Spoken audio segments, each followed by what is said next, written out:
ઢોલક વગાડીને વાણીમાં ખૂબ મોજ કરી, પણ એમાં કોઈને રતી ઉતર્યો ખરી કે ખાલી માથા લગાય?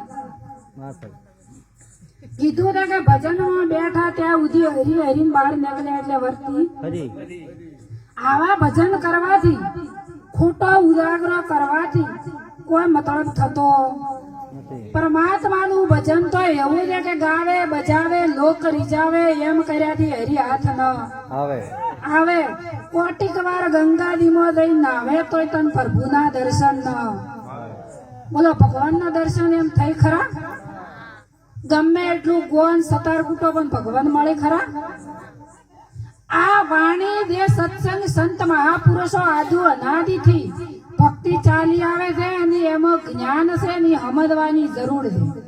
અને સમજો એટલે વર્તવાની પણ જરૂર છે. રેણી કા ઘર દૂર હે જીતની લંબી ખજૂર, ચડે વો ચાખે ને પડે તો ચકમા. આ તો મરજીવાનું કોમ છે. ભક્તિ ખાલી આવી રીતના તમે કરો ને, ભક્તિ કોઈ ગાવીને બજાવીને ઢોલક વગાડવા સતાર કૂટવાના ભજન નથી. સ્વતાર એટલે આ પોસ તત્વ અને સઠ્ઠું મન એને તારવાનું એને સતાર કીધો છે. અને મન જીરો, આ મન હિદોળા 3.5 હાથની કાયાની અંદર મન હિદોળા કરી દો. પોતપોતાના હાથથી પોતપોતાનું કાયા માપો તો 3.5 હાથની છે.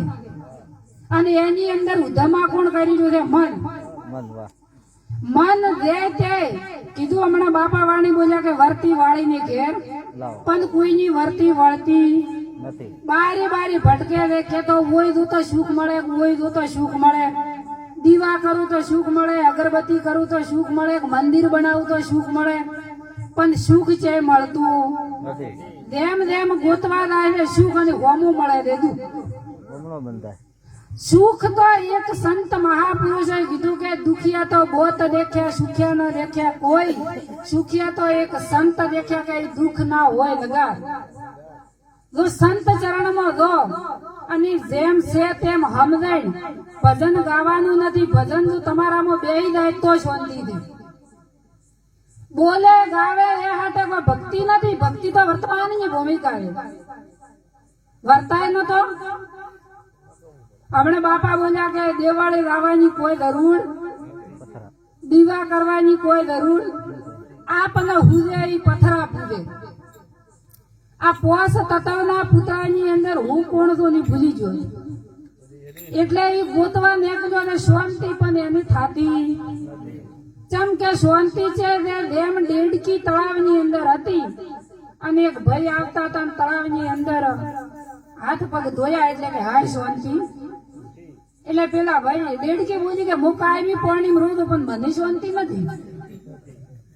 એટલે એને હાથી લઈને બારી નોસી તળાવ બારી એટલે રેતમાં ખદબદા થાતો તો ગરમી પડતી હતી એટલે એ તરફડવા લાગી અને 2-4 કૂદકો ભરીને પાણી પડી એટલે કે હાય શાંતિ. કે શાંતિ તો હેમાં હતી. શાંતિ તમારી પાસે છે પણ તમને શાંતિ થાતી. જો આ મન જીરો થઈ જાય તો મંજીરો ના કે ગમે એટલા કૂટો પણ કોઈ મંજીરો થાય એમ નથી. ખબર વગરનું ખોયું ભાઈ, ખબર વગરનું ખોયું. ખોળે મળ્યું આતમ ધન પણ ખબર વગરનું ખોયું. આવા હમણાં ભાઈ બોલ્યા કે ગોળી લઈએ અને દર્દ ના મટે એવા ગોળી સીધને લઈએ. ગુરુ કરે જો જલમ મરણ ન મટે તો એવા ગુરુના સેલા થઈને હુકમ રહીએ. જ્યાં સુધી જલમ મરણ, મીરાબાઈ બોલે છે કે આતમ તત્વ, નરસિંહ મહેતા બોલ્યા કે આતમ તત્વ ચીન્યા લગી સર્વે સાધના. ગુરુ વગરનું જપ તપ તીરથ વરત સબ ફોકે નેમ આસારા. ગુરુ વગરનું બધું નકામું ગણ તો ગમે એટલું. જેના જીવનમાં ગુરુ નથી એનું જીવન છે અધૂરું. અને ગુરુ કરો અને જ્ઞાનનો પ્રકાશ થાય તો અજ્ઞાનતાની ગધારાની કાઢવું પડતું નથી. જો આ હવારમાં સૂર્ય ઉગશે એટલે રાતની કાઢવી પડે, ઈ તો નીકળી જાય. એમ તો જ્ઞાનનો પ્રકાશ થાય તો અજ્ઞાનતા કાઢવી પડતી. પણ અજ્ઞાનતા જ્યાં સુધી જ્ઞાન ન થાય ત્યાં સુધી આરી અજ્ઞાનતા નીકળે એવી. કીધું છે કે પિંડે નહીં પર્સન મધમાં નહીં દર્શન, પિંડે પડે નહીં પરસન મધમાં દર્શન પાયા મને એવા સદગુરુ ભાયા કે અભેદ જ્ઞાન એ કોઈ ભેદ એ પ્રતિ ભેદ આવું કોઈ છે પણ સદગુરુના ચરણી જો તોય એની પારખ પરમાત્માને આપણે તો હજી ઘણું શીખવો છે ભક્તિને તમારે ભક્તિ તો હજી પહેલી વારમાં ભય મુક્ત છે નથી ત્યાં સુધી ભક્તિ કહેવાય બિયાતા ફરો તો ચમ કે અગરબત્તી કરો તો કીધું કે ધન દોલત ને દીકરા માગે રોજ પાખંડીઓને પગે લાગે ધન દોલત ને દીકરા માગે દિલમાં વાતો થી દુઃખની આવું દુઃખ ચમ ન થાય આવું તમારી મહેનત નું ધન અને ખોટું ખોટું વેફડાઈ જાય એના કરતા કોઈની તાકાત નથી કે તમને કોઈ કરી શકે પણ આવા ભયમાંથી મુક્ત થવું હોય તો ગુરુ સિવાય કોઈ કરાઈ શકતું ગુરુ ચરણી ગો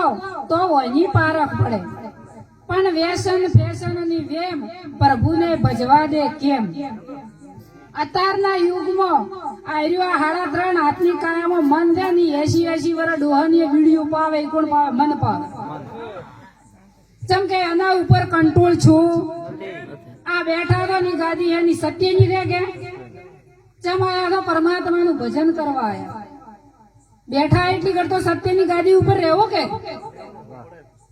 અને હું બોલો ભગવાન બીડી પીવે તમારે રહેવાનું ઘર છે એની અંદર કૂતરું આડખો લઈને આવે તમે આવાજો હા તો જેમ મેદીના પત્તાની અંદર લાલી છે જેમ તલની અંદર તેલ છે એ માનવના ઘટમાં પરમાત્માનો વાસ છે અને એની અંદર તમે બીડી પીવો તમાકુ ખો આ કોઈ તમારી રીત છે માનવ દેહ તો દેવોથી દુર્લભ મળ્યો અમૂલ્ય ખવાનું કોઈ મૂલ કરી શકતું પણ ઓને ઓધો અમથો વેફડીનો છે એટલે આવા અવસરે પરમાત્માનું ભજન કરો અને તમારા સ્વરૂપની દોખી કરો વ્યસન ફેશન ની મુક્ત તો ખાવું પીવું ઊંઘ આવે તો ઊંઘવું ને મોત આવે તો મરી જવું આવું તો જનાવરે જીવન દીવે પણ ઈ ભજન કરી કે અને છતાં એમ તમાકુ નોખોથી ખાઈ કે પણ આયરાય ખાઈ એની મોરે તો બીડી મેલો તો હીરો નહીં ખાય પણ આયરાય બીડી પી એની મોરે તમે તમાકુ નોખો તો ન ખાય પણ આ મોણાની દેવને ઉપમા આજીને ગીતાજીમાં કીધું કે હે અર્જુન ફક્ત ને ફક્ત મનુષ્ય મારા પરમ પદને પામી શકે અને મનુષ્ય બને અને તું કોઈ તત્વ જ્ઞાની પુરુષના ચરણે જા તો મનુષ્ય બને તો જ મારા પરમ પદને પામી શકે જો ગુરુ ચરણી ન જાય એટલી ઘડ અરે પરમ પદને પામી શકતો હમણાં ભાઈ બોલ્યા કે પરમ તત્વ પૂજીએ પૂજા દેવું રે સેવીએ સુકૃત સાર શબ્દે સદગુરુ એને વંદીએ વારમ આ સત્યની ભૂમિકા છે ને એ હરિયા સભા ન કળાય અને સભા કળાય તો આ સત્સંગ ન થાય એની અંદર તો સબ ઘટ વ્યાપક પરમાત્મા પણ કોઈને હરી દ્રષ્ટિ મળી અને આ દ્રષ્ટિ જોઈતી હોય તો ગુરુ સિવાય મળે એવી એટલે ગુરુ મહારાજ ના ચરણે ગો અને તમારી પારખ કરો પૂજો છે ભરમ મને ડૂજો છે કરમ જેમ જેમ કરમ બોધે છે એમ એમ વમણો બંધાય જેમ જેમ માગે છે કીધું કે સંતોના ચરણે જાય એને માગવા પણ રહેતું અને આ બધા હવારમાં ઉઠીને અગરબત્તી કરી ભગવાન ના બોલું હવારમાં ઉઠીને દુકાને જઈને તો કે હારો હારો વેપાર થાતું પડે બે હું કાતરું લઈને કે બમણા ભાવ ને બધા ભગવાન ને કરતા નહીં